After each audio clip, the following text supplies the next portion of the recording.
Have you ever imagined a dark night, thick mist rolling over muddy fields, clinging to every barbed wire strand and fractured tree, and suddenly a ghost army appears, silent, invisible, until they were upon you, deadly?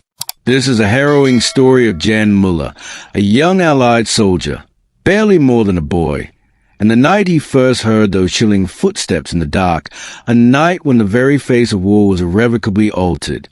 It was 4 a.m.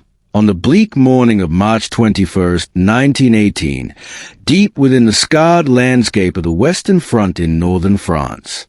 The opening moments of Operation Michael, a desperate German offensive, were about to shatter the fragile pre-dawn stillness.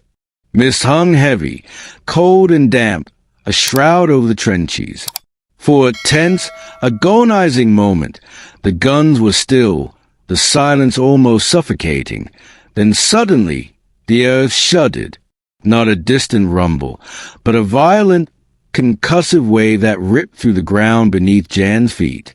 A massive artillery bombardment erupted with unimaginable force, a deafening cacophony of explosions that tore apart the tranquility, instantly killing communications, ripping through layers of barbed wire, and pulverizing outposts into dust and splinters.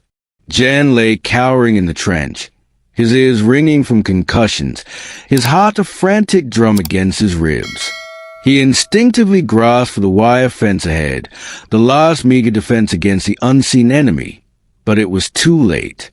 Through the acrid smoke and the lingering twilight, his eyes burning from the gas and fumes, he saw them, not a charging mass, but dozens of figures emerging from the ground like specters. They were gliding, crawling, climbing out of trenches and shell holes with an unnerving grace. They didn't shout battle cries. They didn't charge with fixed bayonets.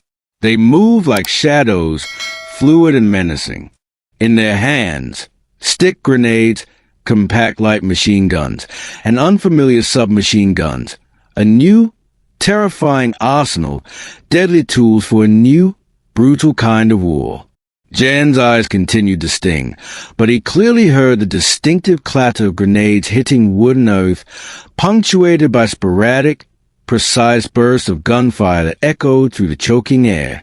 In a matter of minutes, the Ghost Army had not merely attacked, but utterly erased the first line of defense, not with the expected, predictable waves of mass infantry assaults, but with small, swift, terrifyingly effective strike teams.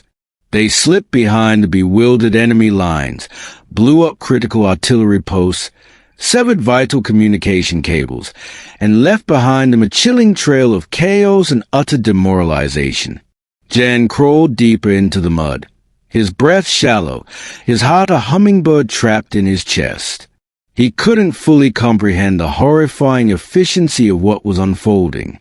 Comrades beside him, moments ago alive with fear and hope, now lay dead, but there had been no screams, no frantic retreat.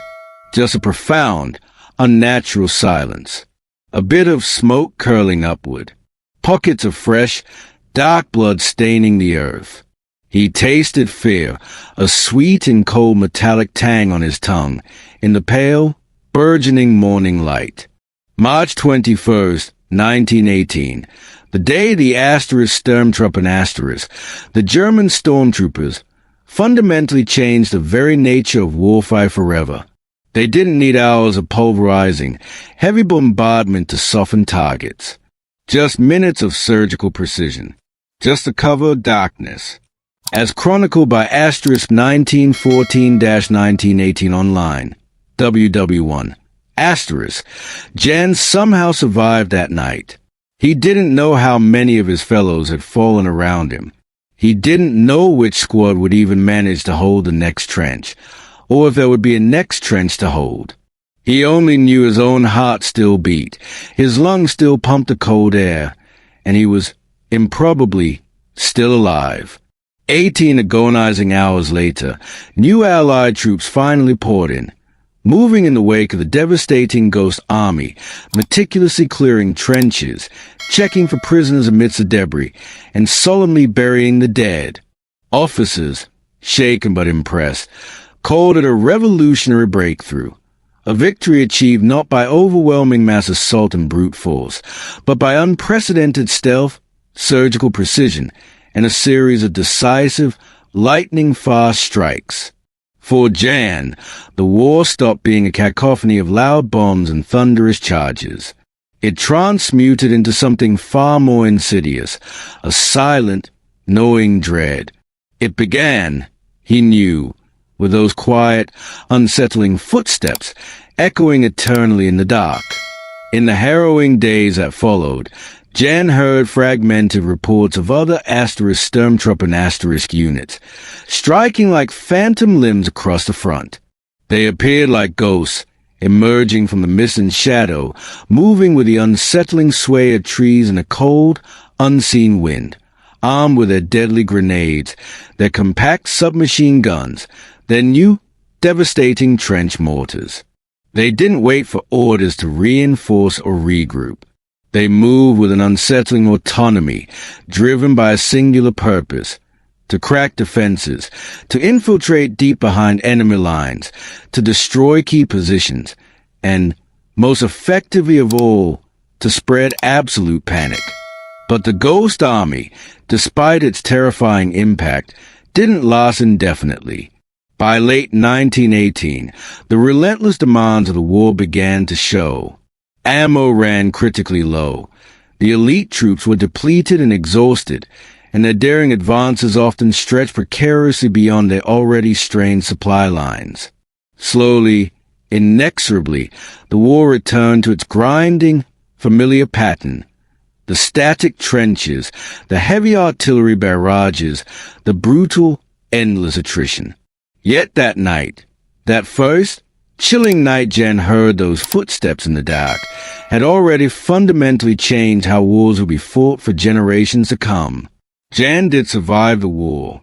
He came home after 1918, but he brought back with him indelible memories of impenetrable darkness, of distant, quiet footsteps on unseen paths, of death arriving without a sound, without a scream. He rarely spoke of his experiences, the words too heavy, too alien for the civilian world. But at night, in the quiet solitude of his mind, he'd return to that muddy ditch where a few dozen faceless ghosts had walked out of the mist and for a moment had erased the entire world beneath a hail of grenades and bullets, transforming reality into a silent, bloody dream.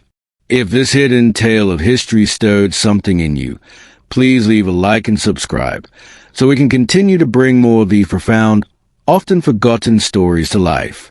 And as you reflect on Jan's night, ask yourself, if that pivotal night had been clear, no mist, no smoke, no suffocating darkness, would the Ghost Army have existed in the terrifying way it did at all? What truly happens when the ghosts finally vanish and the familiar, deafening roar of artillery returns?